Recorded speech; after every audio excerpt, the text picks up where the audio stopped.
Welcome to Inspiring Teachers, a show bringing you classroom tips, motivation, and stories from successful educators. Join Tavis Bean and Danny Hogger as they explore the why of teaching. Hello and welcome to Inspiring Teachers. I'm Danny Hogger, and this is a classroom-used video that you can use in your classrooms around the country. So teachers, a free resource for you right here from Danny Hogger and Inspiring Teachers. I also want to thank my friends at ampedup.learning.com. Use promo code HoggerHistory10 and get 10% off all of their wonderful resources for your classroom and planning needs. Today, we're talking about how water can change the world and an organization that's doing it each and every day since 2006, Charity Water. And you can go to charitywater.org to learn all about their story. And I'll be presenting you with some of their data and information as we go today, where 100% of the donations they raise go directly to clean water projects around the world. Their work is fantastic. I've been supporting them for years. And every year, I donate $1 for each of my students. Right now, there are 64,999 clean water projects funded around the world in 29 countries that are serving 12.7 million people and growing weekly. They do fantastic work. And so that's what we're talking about. On Inspiring Teachers, we have interviews with educators around the country and resources to add to your teacher toolkit each and every year. As I've gone through my learning, this has been a wonderful resource for me. Thank you, podbean.com, for donating the bandwidth for this podcast. So I started looking for a charity that I could share with my classmates and students and colleagues at school that would be impactful around the world. And I wanted to show them that the things that we're learning can change the world, and just their existence can generate thoughts, which will generate actions and behaviors that will go on to change the world. And so I was looking for a way to prove that to them. And so on day one of class, while we're team building and getting to know each other's names and who we are, I tell them that just the fact that we're here together is special, and there will be people who will benefit from the things that we learn and grow together. So I donate $1 for each of my students. It's an expense that's not reimbursed by the school. And I've done this each of the 7 years I've been teaching. And I give them the total of how much that adds up to, and that, you know, their existence, if they decide to do something, can be valid and productive in the world, as well as the democratic nature of each one of us that, you know, if we decide to do something and take action, things can change. And Scott Harrison, the founder and executive in charge of Charity Water, is a great example of that. When he grew tired of the party promoting scene, I believe in New York City, where the company is headquartered, he decided to start having awareness to be raised about water in the world, first in Uganda. And he traveled and done nonprofit work. And he had a party with an open bar and asked everyone to pay $20 at the door. And then instead of pocketing the $15,000, he fixed 3 water wells in a refugee camp in Uganda. And that's how this whole thing got started. And if you go to charitywater.org, you're going to see a myriad of organizations that are helping and supporting, and private donors offsetting the costs and fees associated. And that is part of the reason that they've gained more notoriety and trust, because they know that the donations will be supported. And that the donations are going to go to where you want them to. So as a teacher, I think it's a great way, as a history teacher, to open up the ability for students to trust you, to kind of see what you're all about. And I think that that's a pretty great thing. I think that, you know, having a classroom that is built on growth and generating trust is wonderful. And so in just a moment, we'll be joined by Annalise Bourgeois to talk more about that. She is a wonderful person and representative, the supporter experience senior manager for the organization. So we'll be right back with Annalise in just a second, right here on Inspiring Teachers of Charity Water. And she's the supporter experience senior manager. Annalise, thanks for joining us. Of course. Thanks so much for having me. I'm really excited to be here. Me too. I'm so glad to talk to you and talk to someone from this outstanding organization. So how did you first come to Charity Water? I talk to my students a lot about preparing for life and, you know, what are some jobs you could see yourself in? What are some paths you would like to impact in the future? So how did you come to the organization? Yeah, I'm happy to share that. It's actually pretty funny. So my school, my college is actually 15 minutes south of the Charity Water office. Mhm. And when I was a senior in college, I took this nonprofit management class, which was an amazing class and was sort of, my first intro into the nonprofit space and just understanding what are the key differences between for-profits and nonprofits and what are some unique challenges that they have that for-profits don't. And one of the classes that we had, we were talking about Charity Water, and I actually had Scott Harrison came and spoke to our class, which was really great. And so that's when I first sort of heard about the organization. And then I had a really good friend at the time who was interning here, and there was this receptionist position opening up, but she still had another year of school. And she said, I think that you'd be a really great fit here. I think you'd really enjoy the position. And she asked me to apply. I went through, I think, 7 or 8 rounds of interviews. And then I've been here for 5 years. Last week, I celebrated my 5-year anniversary here. And it's been a really fun experience. It's been really challenging, but I've learned so much, not only about the nonprofit space, about marketing, about branding, about, development work. I've learned a lot since being here, and it's been a real joy. Fantastic. And good for you. When you saw the opportunity, you found it. You found a road and you got in. And I like that you also said it was challenging, because sometimes those things that are really difficult can be very rewarding when we have to use kind of all of our talents and abilities and energies towards that. That is amazing. So I've Yeah. told my students a little bit about how Charity Water works in 29 countries and has scaled up significantly since 2006. And, with additions like yourself and others, has really grown. What is it about the company's philosophy? Because your website says that while the water crisis is huge, that we're optimistic. It's something I talk about in class, which kind of goes directly juxtaposed to when we talk about wars or chaos or things that are happening in modern day or in history. So tell me why that vision with philosophy and optimism is important. What have you seen from your experiences, and why do you think that's an important way to be and think? I mean, I think there's a couple of different ways to look at it. I think the first thing is that we talk about how fundraising should be fun. And all of us, through just being a human being, has the opportunity to be generous. We can be generous with our time, generous with our thoughts, generous with our finances, generous with our talents. And so I think that's really inspiring and really hopeful. So when I think about that, I think, oh, wow, like every single person, just by the nature of being a human, has the ability to benefit or support other people around them or other causes or things that are important to them. So that's a hopeful thing. And that really speaks to our vision, reinventing charity and really redefining what it means to engage with a charity. And, I think that there is just this misconception of, okay, I don't think in high school I was thinking about like, what causes am I going to give to? What causes am I really going to care about? And I think that there's been like a really big shift, and I think that we're becoming more aware. And I think that there's a lot of hope in that. For us, what gets us inspired and makes us feel really hopeful and optimistic is that the water crisis is something that is 100% solvable. We know how to bring clean water to every person on the planet right now. It's just about having the capacity, the funding, the ability to do so. And so I think that's really exciting for us.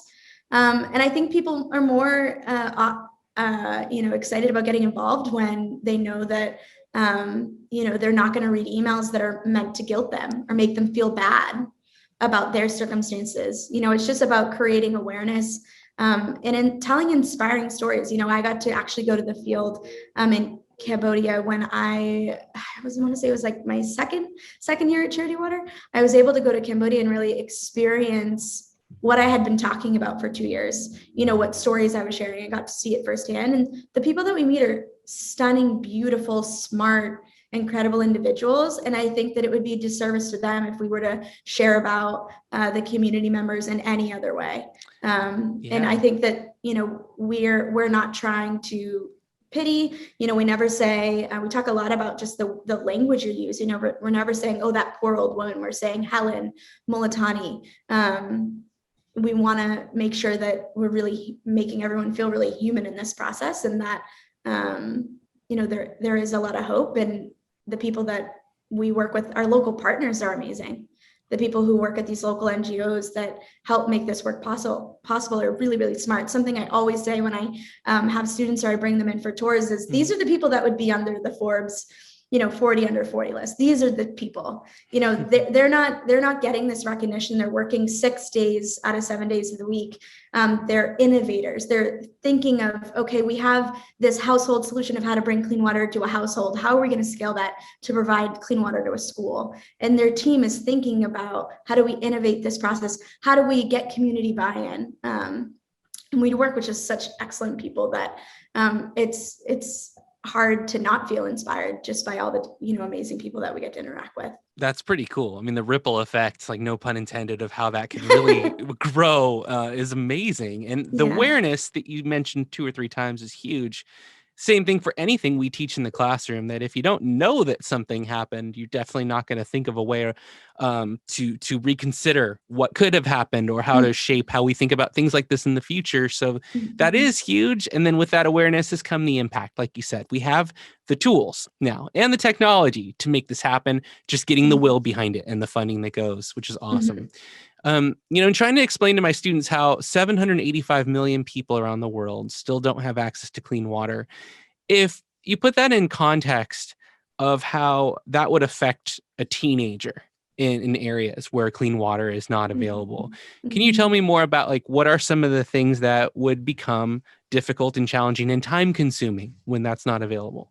Yeah, of course. I mean, for any women in the audience or people who are listening to this, you probably still wouldn't be in school. You wouldn't make it to high school. Women and girls are in large part responsible for collecting water for their families, and that's how they support their household. And they support their mothers by helping with that. And so women aren't able to stay in school as much as, their brother counterpart. And so they're really falling behind, and they're not being given the same opportunities. So if you were a teenager in a developing country, if you were a woman, you wouldn't be there. You wouldn't be in school. And something that I think doesn't get talked about as much, but is such a huge factor, is by the time you're 11, 12 and a woman gets her period for the first time, when you don't have access to water and you don't have the ability to clean yourself, there's a lot of shame related to that, and you don't feel comfortable going into school. And so you're missing, 5 to 6 days of school a month. Just because of something that's so natural and happens to, all women or most women. And so I think that's one aspect of it. And then for, the men, it's just getting sick, right?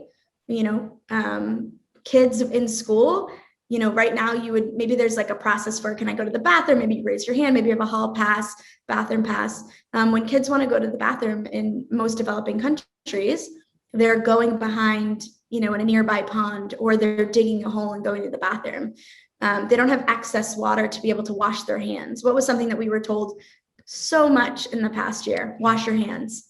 That was something that as Americans, we were told that that's going to help save people's lives. It's going to help keep us safe. It's going to help us remain healthier. And so when you don't have these basic necessities to be able to keep you healthy, you're going to the clinic, a couple times a month. That's keeping you out of school. So if you're constantly sick, I think there's also a lot of studies about the effects of not having water as a young kid while your brain is still developing, and how important that is for brain development. So there's so many different ways that just this one thing, water, really affects education and would affect, our lives if we were living in a different country. Thank you for that explanation about the multifold reliance and necessity that water plays in our life and our health and our wellness. That was great. Give us a lot to think about. Can you talk more about how water access also might fight poverty? Like, for example, on the website, it says in Africa alone, charitywater.org, in Africa alone, women spend 40 billion hours a year walking for water. Access to clean water gives communities more time to grow food, earn an income, and go to school, all of which fight poverty. So, how important is that to your overall goals and something that goes associated with providing this clean access? Well, I think the easiest way to explain it, or the way that it makes sense to me, is it's a full-time job, right? Collecting water is taking you several hours every day. And what would it look like if you got 40 hours back into your week? You would then have the opportunity to earn income, and to be able to provide for your family. And if both, your mom and your dad are able to earn income for your family, how much better off would you be if you don't have to then have the burden of collecting water? So it provides a lot of opportunities to just save you time and reallocate that time in a way that can really benefit your family. And, you talk about the ripple effects, no pun intended, but, if your mom is able to earn income, you might have more money for school uniforms, for these just like basic needs that everyone needs to, school entry fees, or to be able to just give your kids a better opportunity. And if your kids have better opportunities, then they can do better than what their parents had. And then if they can do better, like you see, we have this in ways in America, right? Like people say, I'm the first college grad in my family. Mm-hmm. And what does that really do for the next generations of your family and your community? It does so much. Not saying everyone needs to go to college, but just saying that there's a lot of benefits to having access to more time and more stability for your family. Yeah, that's excellent in terms of advancement and potential and reaching those things. Mm-hmm. So that's awesome. I think it's such a beautiful goal of the organization to think about what it means to quench somebody's thirst, just for how much that can be symbolic of so many things, and that we all as humans should have that in our lives and it not be a worry. I wonder, just, in your 5 years experience there, has there been a probably many moments, but something that stands out in your memory where you just felt like you were a part of something that's really important, or maybe something that you would share that you felt like, wow, this is why I'm here, and this is why I'm doing this? Man, I think it happens in little ways every day, which sounds really cliche and maybe a little bit like a canned response of some sort, but it's very true in that, I have the pleasure of working with our community. That's really a large part of my job, is working with our community of supporters and speaking to students like you. And I think what really inspires me is just seeing the ways that our community really sacrifices and makes changes within their own lives to be able to give. I canceled my Netflix account, or, I'm not going to drink coffee out anymore so that I can give $30 a month to Charity Water, because I really care about this cause. And I think that there is something, especially, last year was hard for so many reasons, and everyone keeps saying that, but, I had the opportunity to receive emails that said, I know this is a really hard financial time for so many people, and so I'm going to actually up my giving in this time. I'm going to give because I know other people can't right now. And just when you see those little glimmers into humanity, and you see people who are giving from such a pure place, it really brings something out in you. And just like, there is hope. There are great people in this world that are generous and are caring about people that they're never going to have the opportunity to meet. So I think that happens to me pretty regularly. I think one specific moment, I think, was when it was a charity ball. We used to do this annual gala at the Met for some of our major donors. And we had done a live feed in Ethiopia. And so our team was in Ethiopia, and we were deploying or sending the money that we raised that night. We sent it early and helped build this one well. And we were able to see, I think it was like 6, 7 in the morning, we were able to see this community get clean water for the first time live in real time while we were in New York City. It was like 9 or 10 at night our time. And I think it was really moving. Everyone was crying in the room. There was this beautiful instrumental music playing, and it was just really interesting to see, wow, we're like sitting in New York City, and there's something really beautiful and amazing happening in real time. And every one of these people in this grainy live stream video is now going to have a different life, and are now going to be able to reap the benefits of, this generous community that's in this room right now. It was really beautiful. Ooh, and I threw that in there. that was awesome. That's a great story. But I have so many experiences like that. And getting to go to Cambodia was really amazing. And I think what I really took away from that trip is just like our local partners are incredible. And we, our idea of work in the US is a lot about like, is this going to feed my goals? Is it going to feed my career goals, where I want to be? And, their kind of point of view is, I want to be able to provide clean water to fellow Cambodians, people in my community, people, in the rural areas. They live in this city and they're working at this NGO, and they're like, I want to be able to raise, this level of service in the way that people are living around me. And it's really, really beautiful to see. And they're just extremely smart, extremely passionate, selfless group of people.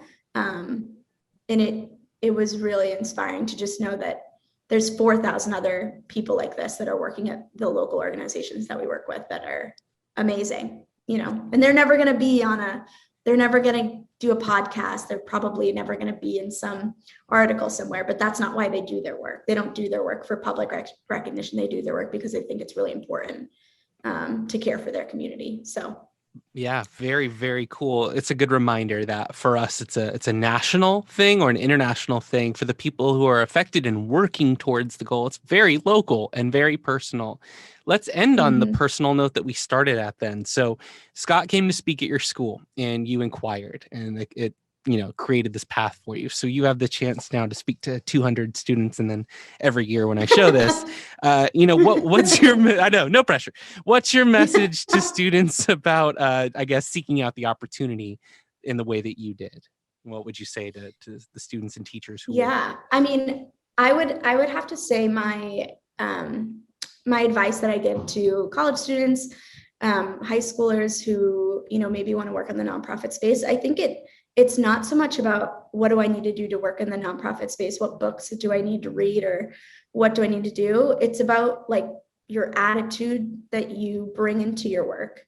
When I started at Charity Water, I started as a front desk receptionist, and my job was to greet people, to bring them coffee, to answer the phones, to deal with people when they were upset. And I think that there's a lot of ways in which, our culture really looks down on certain types of work and views it as not important.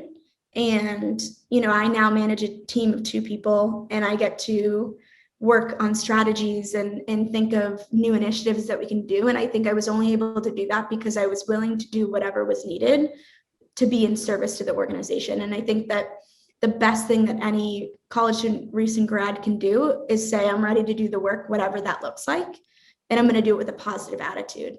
And there's nothing more gratifying, I think, for managers to be able to say, wow, you did all the things that were not fun. I was reflecting on my 5 years at Charity Water, and something I mentioned in this like Instagram post was, I remember a day where we had, for that gala, actually, we needed to put wet sand in all of these jerry cans that we're using just for visuals within the space. But because it's the Met, they didn't want them to tip over. And so we had to put wet sand to weight them. But at some point, there was 60 jerry cans with wet sand in them that needed to be taken out. And, I managed our volunteer program at that time. And so I had to rally some volunteers and me on a 6 p.m., 7 p.m. at night and go into the office and physically shake wet sand out of jerry cans. And it sounds so silly, but that's sometimes what works looks like. Mm-hmm. And I think the worst thing that someone can do for their career is say, oh, I don't really want to do that. Or like, I'll do it. Okay. But so annoying. Or come into your meeting with your manager and say, oh, that was so frustrating. I can't believe you made me do that. But if you say, we did it, it happened, we laughed about it. We said we were doing like jerry can shake weights. And I think there's a real opportunity to not overlook any type of work. And I think if you're really willing to do whatever people put in front of you, they're going to be willing and excited to give you more. They're going to be willing and excited to find better opportunities because they're going to see that you do care about what's doing best by the organization. You're not just there to do what you think is fun or not. So that's something that I typically say. It sounds pretty broad, but I do think that's like a surefire way to really grow and to be able to learn and have just like a positive environment at work and have people really want to work with you. Fantastic. Yeah, and can apply to every situation as you progress in life too. So good. Annalise Bourgeois, Supporter Experience Senior Manager, thanks for being so grateful with your time. Before we go, I just want to tell everybody, especially my students, definitely follow Charity Water on social. You can pick them up on Instagram or Twitter, and go to charitywater.org and click on Get Involved. You guys can start fundraisers easier than you think. A birthday party from a few of you could really add up to a lot and could really inspire a lot of other people to support this wonderful organization. Thank you so much for your time. We couldn't be more grateful, and I think this is going to be impactful for many of our students and teachers that watch this. So thank you. Amazing. Thank you so much. Have a great rest of your day wherever you are right now. Thanks Bye. so much.